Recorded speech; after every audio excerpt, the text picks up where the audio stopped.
Ето правилният начин да използваш Чоко. Покани дамата на сърцето си на гости по джентълменски начин. Не баш така, но айде.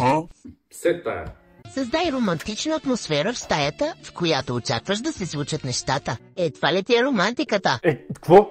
Подготви машкаря в себе си. Имам предвид да се изкъпеш, бе, момче.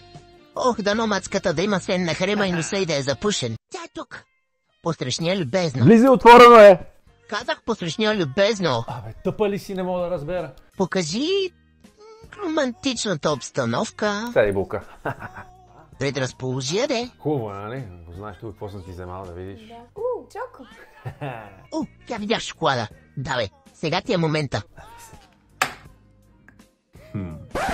Ама защо седите, бе, хора? Нали е такъв шоколада? Това е шоколад с афродизиак, не е вълшебното хапче на Митю Пищова. Ако не я понацелуваш малко тая мацка, ами се гледате като пукали цяла вечер, нищо няма да стане.